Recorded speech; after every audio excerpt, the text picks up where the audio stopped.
Today's episode of Daily Detroit is brought to you in part by Cadillac Cocktails. Don't just drink cocktails, experience them.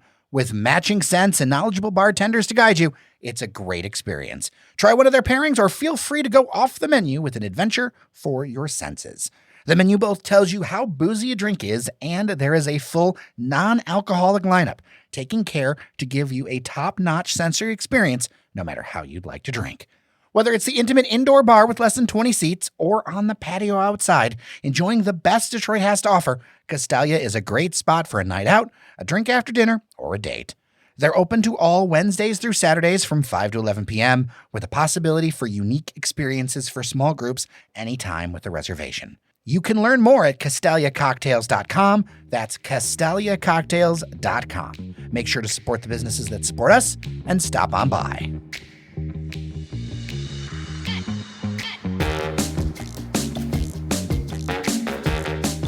Hey friends, and welcome to your Daily Detroit, sharing what to know and where to go in Southeast Michigan. It is Friday, September 1st, 2023. From east of Woodward, I'm Jer Stays. And from just west of Woodward, it's Devon O'Reilly. Good to talk with you, sir. Great to talk to you, Jer. I feel like we're in this transitionary period. Is it summer? Is it fall? It's really whatever you want it to be, right? Right. You can choose your own adventure with the seasons. The other thing I've noticed, I don't know about you, but professionally, it is one of two things. Either things are absolutely crazy with people getting geared up for fall or other things happening, or, and this is the case with a few different projects I'm working on, they're not home and they're at vacation. They're on the lake. They're wherever, but until Labor Day, it feels like from like August 15th to Labor Day, there's a good chance that whatever you're dealing with comes to a standstill. It's either warp speed or like nothing. Yeah, I'm really not sure that we as the American workforce really handles our seasons very well in terms of workload, because it does seem like people really tend to slow down in the summer. And for some people, as we just mentioned, it is still summer. Labor Day is obviously the line in the sand. And then it just September and October just get absolutely brutal with different things going on. Everyone wants to get a hold of you. Everybody wants to finally start moving on that project that they've been talking about. So yeah, we are definitely in a transitionary period. This last week, though, Jeremy, this is it. You know, you can claim summer up until Labor Day, and then after that, I don't care who you are. It's time to get back to business. So you don't care about the scientists and the dates on the calendar? You know, I used to in my younger days because I wanted to hold on to summer for as long as possible. But, you know, really now I've embraced fall, as we've discussed. I mean, hell, I'm drinking pumpkin spice cold brews at this point. Might as well be fall. Did you have a second one?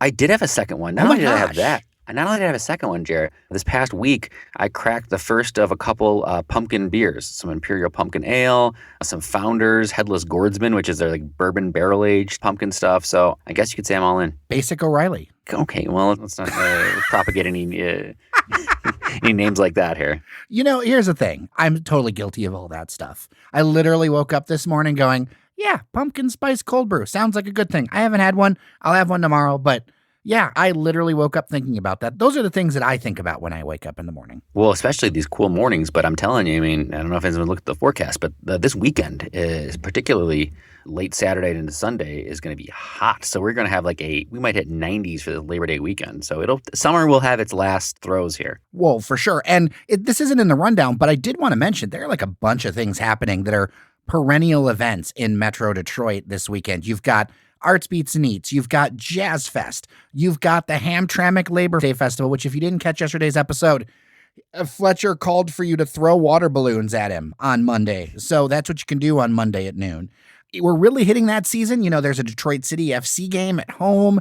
Like if you're not leaving town, there's plenty of things for you to do for this Labor Day weekend. Yeah, and the weather will be good. It'll be hot. It'll be your last chance to enjoy summer if you're really trying to hang on to summer, or you can just start enjoying fall because we have Michigan State playing tonight, actually, kicking off their season, and U of M kicks off on Saturday. So football is in the air and it is upon us. So you can kind of literally, Jer, you can decide if you want to be a football fall season this weekend or a kind of jazz fest. Let's hold on to the summer. So where have you been? Well, I have been somewhere we have been teasing, talking about, anticipating, at least all those describe me, but we've done it on the show. Book Tower, the first of 7 concepts, has finally opened its doors. This is La Suprême. This is the Washington Boulevard first floor facing brasserie that right now is just open for dinner, but will soon be open for breakfast, lunch, and dinner. It will really be the anchor tenant of the Book Tower, and it's a really large space. It takes up quite a bit of space on the first floor. It includes a bakery that you can kind of look into. It includes, like I said, counters, very Parisian-like cafe style, but a long bar space. And so I checked it out for dinner because, like I said, that's what they're open for right now. There's been a lot of talk, a lot of energy around this. Let's talk about details, but first the verdict. Thumbs up, thumbs down? Oh, thumbs up. Thumbs really? up. Okay. I was really, really impressed. The Book Tower is not going to disappoint. For whatever you thought it was going to be, it will meet or exceed your expectations. If you haven't been inside yet, I mean, the renovation, the restoration is incredible. Well, I went with my wife, and I could say we have both been to Paris in our lifetime, so I'm not just speaking from movies. This felt like being in Paris. Felt like being at a restaurant in Paris. The menu reflects that. The dinner menu, we got this red wine braised beef with onions, carrots, and mushrooms. They also had this amazing duck, which, of course, as a Parisian restaurant, you got to have duck. They've got this beautiful honey roasted duck breast. And then I got something really interesting, Jared, that I think you'll appreciate. They have martini service. Not just getting a martini. That would be too easy. And they have some decent cocktails. They've got some really, really interesting cocktails. Again, it gears on towards the French side of things. But they have Suprême Martini Service, which is a gin or vodka, kind of an apple brandy, dry vermouth, Lillet Blanc, and olive bitters. They serve it in kind of like you get your first martini, chilled glass, then you get a bowl of ice with all the accoutrements, olives, pickled vegetables, whatever you want to kind of put in your martini, and then you get a little sidecar of more martini. So you're basically getting a martini and a half with your martini service, and you can kind of pour your second one in whenever you feel like it. So this is a luxe experience is what I'm hearing. It really is. I mean, yeah, certainly we're not talking about something that is price conscious, let's say. You're going to pay what you're going to pay. But again, all things have to be kind of level set. You're not paying any more here than you are at a townhouse or park or Grey Ghost or, She-Wolf. I mean, it's all, at this point, we've hit this level of cost. And so it's not any more expensive than any of those places. But the value for the money is there is kind of what I'm getting at. I think so, yeah. Okay. I definitely think so. I don't think the cocktails are overly expensive. You're looking at anywhere from $14 to $18 for the cocktails, which is pretty standard, $12 to $18 for a glass of wine. The dinner menu ranges from, anything from $20-something to, if you want to get a filet or steak or something like that, you're going to go into the 40s and 50s. But it's not anything overly expensive. But the ambiance is just really, really cool. Like I said, I'm really excited, frankly, for when this is open, basically, 7 days a week, all day. They'll have a brunch. You'll be able to go in for breakfast. You'll be able to go in and get a lunch. This is quite a welcome spot on Washington Boulevard and in downtown. I will certainly be back, and I encourage everyone to check it out. And like I said, this is first of 7. So I talked with the bartender there a little bit. It's a little inside knowledge, but he basically said that all of those concepts, Jared, that we talked about in the Book Tower, as advantageous as it was to do 7 concepts, they're all basically built out. So it's just a matter of kind of staggering the opening. So the Japanese steakhouse, the sake, the whiskey bar, speakeasy in the basement, the rooftop, those are all kind of built out. And so you'll see before the end of the year, multiple additional concepts get rolled out. So do you think this will be the kind of catalyst that kind of lights a spark under Washington Boulevard? Because there's still some storefronts and things that aren't there. We've talked about the demise of the Detroit Beer Exchange right across the street from the book. Mm-hmm. Will the records show that some of these concepts were maybe just a little too early and that there will be some real momentum created by this kind of core happening here? I think it will. And I think there has to be. I mean, there's the Roost Hotel and Apartment. So you have people who are going to be staying at the Book Tower as hotel guests. You're going to have people staying there full-time as residents. You're going to have the David Whitney is undergoing a renovation of their hotel concept, which is going to kind of upgrade it. You've got the new Sullivan Steakhouse opening up on Washington Boulevard, part of the Westin. So you're going to see a lot more activity on Washington Boulevard. And I think that that'll spur some development. I wish that the Beer Exchange would not have given up so soon. Now, technically, they are still open, Jer. They are exclusively an event space. They still exist, but they are not open like a normal restaurant. And maybe that'll change. Good to know. I will put it on my down the line list, kind of a special events fancy night list. As well you should, Jer. So let's talk about where you were at. Anywhere near Washington? I don't know if you count it all near Washington Boulevard, but because Corktown, Michigan runs into Washington, but not that close. So here's the deal. I've been to a couple of these locations now, and I was surprised because here's the deal. I like good coffee, not just black, but when we're going to do something fancy or whatever, I want to expand things out a little bit. I want a little bit of depth of flavor. I want something interesting.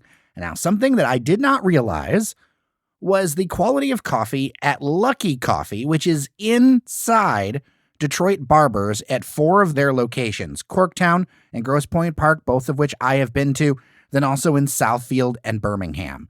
And I have to say, when it comes to like the bourbon vanilla oat milk iced latte, the way that they do these, there's a care to them. And I don't know what I was expecting, but now it's like, I'm kind of like, oh, if I'm on the east side or, oh, if I'm near Corktown or whatever, I'm starting to stop into there on occasion. And, not just for a haircut, but for coffee. And I'm a little shook, but I love the antique vibes, like the old Detroit Icona stuff that you'll find in there. And the help's always really nice to me and all that other stuff. So a surprise thing, because I was like, oh, it's coffee attached to the barbershop. How good can it be? But they keep the menu tight and they focus on a couple of things. And I'll really speak to the coffee because those are my favorite bits. But I got to give credit where it's due and try something different. I didn't really put 2 and 2 together to realize that they had the space in Corktown and the space in Grosse Pointe. I have not been yet. You've beaten me by at least a couple of these locations. It does sound like a weird mashup, but it sounds like the coffee is legit. Does it keep normal coffee shop hours, Yeah. Jer, or does it keep normal barber shop hours? Because I feel like those are a little different. Well, I think it depends on the location. Now, they're open quite a lot, but like the Grosse Pointe one I know is open at 8 a.m. during the week and on the weekends at 9 a.m. So it's not like the 6 a.m. kind of thing, but something that if you get in there or whatever. I mean, they keep the hours, they keep the quality up after a few different visits. I got to give credit where credit's due. Dr. Paul Thomas from Plum Health Direct Primary Care first turned me onto this a while ago. And, I had a couple with him or whatever, but I was like, oh, this is evolving into something. And I wanted to give people something that was like under $10, a few bucks to contrast with your excellent experience, which I'm all about, but I know that's not something people can do all the time. Right. Now the question, Jer, is do they have pumpkin spice anything? I got to tell you, I didn't see anything on the menu that was pumpkin spice the last couple times I've went. That's okay.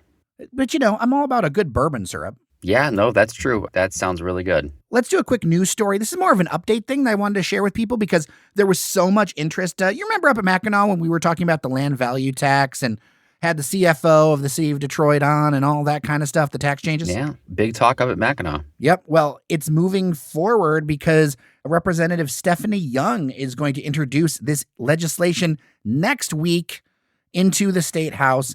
The idea would be is this legislation, if passed by the legislature, would allow the city council to then put it on the ballot, which then voters would attach their vote to in thumbs up or thumbs down. The timeline on that would be they were hoping for legislative approval in October of this year. In November, they would like city council to authorize this ballot question. And then in February, they would like to see the vote on this. There are a couple of little tweaks that I've noticed. One, urban farms, community gardens, and community spaces are going to be exempt from this tax increase. There's going to be a process for that. Side lot owners as well, up to 4 side lots now, would be exempt. So if you've got the lot next to you or whatever, you picked it up through that program and you're a resident, you're going to be able to not have your tax bill go up, because the whole idea of this is tax vacant abandoned land and lower taxes on occupied land to try to incentivize people to do more with their properties. So it's just an interesting thing to follow. This is feeling like a real thing at this point. Like, this is something I think Detroiters are going to have to really talk about and think about. Oh, the other thing I'd add is that you'll have the choice, if you have an NEZ, which I know a lot of listeners do, a neighborhood enterprise zone exemption, to either go with the new plan or stay with it until your NEZ expires. So I want to give people that update. This is definitely more than just talk. I think we agree it's a positive. It's encouraging use of land. It's encouraging you to actually do something as a landowner, build on your property, add value, create value in your property. Don't just let lots sit there. So I think that anything that kind of gets that going and encourages people to do something with their land that they own is really cool. And it can in turn help cut homeowners' property taxes by encouraging this. So a little bit of a win-win. I know nothing is ever perfect, but this seems like, this seems like a really good proposal, and I'm looking forward to seeing it travel through the arduous process of how something becomes a law. For sure. I would love to hear what listeners think. dailydetroit@gmail.com or 313-789-3211. I know there are different perspectives on this one, and this is something that we will continue to follow over the coming months.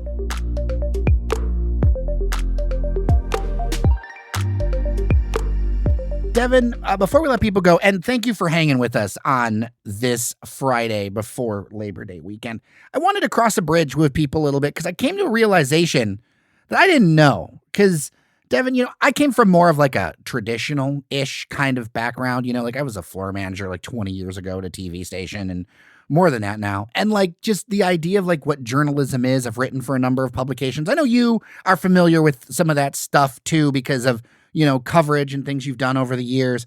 But I think one of the greatest misunderstandings something I didn't realize that a bunch of listeners and people thought that anytime we talk about something that we're getting paid for it. Like when we do our little, like where we've been, people think that like Lucky Coffee gave us a bunch of money. There are people out there who think that, or that La Suprême gave you free food, or I wish. Right? Or like when we have a business on or when we have a politician on that, like somehow they're paying for the right to be there. That is so not the case. And I'm very confused by this, but I'm understanding more and more that, so many people consume so much media that's like Instagram and TikTok and whatever, where there's so much more about like the influencer culture.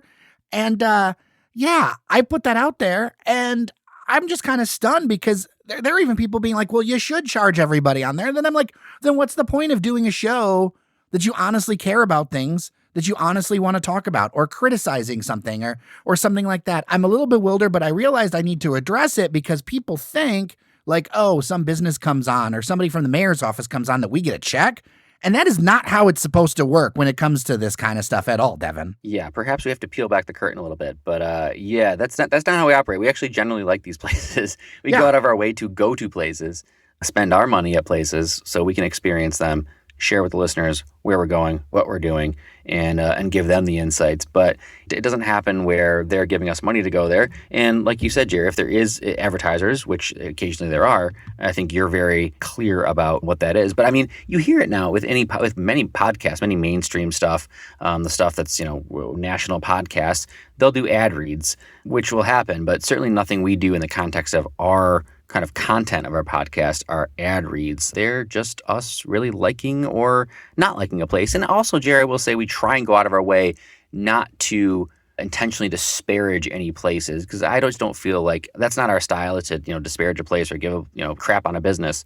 So yeah, we're not super critical of places we go necessarily. Maybe we just don't talk about them. Yeah, that's usually what happens, is that we just don't talk about it unless they do something bad. Like if they just don't have good pizza, then I'm just not going to recommend them. Don't think that it's because we didn't get paid or what. Just they weren't good. They're not worth talking about. Right. So when we talk about somewhere, it means we just really actually genuinely enjoyed it. And if it doesn't get mentioned, then we probably just didn't enjoy it and don't necessarily want to say anything bad about it. So that's kind of our MO. And I think that realness that we present and the honesty hopefully resonates with listeners. But I do hope, I guess it was important, Jer, to maybe not correct that, but clarify that. Local media in general has a funding crisis across the board. This isn't a Detroit thing. Like, there was a whole report about it on PBS NewsHour the other day that I saw, thanks to a listener for pointing that out to me. But that's part of the whole thing, is that if you think that every time a journalism article quotes somebody, like in the paper, that they're paying for that, then of course you're not going to believe anything you read. And that's not how it works. That's not how journalism works. That isn't how like being fair and balanced works. And I mean, we're kind of more of the analysis sides of things, but we always try to stay to the facts at hand. I just wanted to share that with people. That's why we're like, hey, patreon.com/dailydetroit. That's why it's like when we talk about sponsors, it matters, and say, hey, go support them, because it does matter. Because when we talk about these places or we have someone on the show, unless it's clearly labeled, they're not getting paid for this. And if we did that, then what kind of value to me would be this show if we didn't have our honest opinions? Right. Exactly, Jer. I hope that's why people listen to us and appreciate us, is for that reason. But yes, we will continue to be honest. We will continue to let you know where to go and what to know in Detroit and the surrounding areas.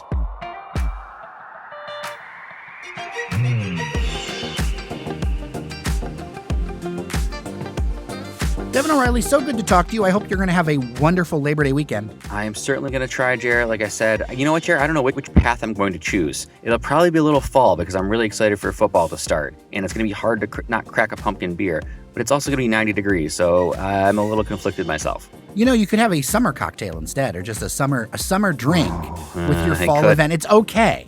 It's permissible. A summer cocktail with a Michigan football game? I don't know. Maybe we'll find out. Well, talk to me next week and we'll see what happens. I feel like 90 degrees breaks a lot of rules. It does. With that, I am Jer Stays. I'm Devon O'Reilly. Thank you so much for listening to Your Daily Detroit. Remember that you are somebody, and we'll see you around town.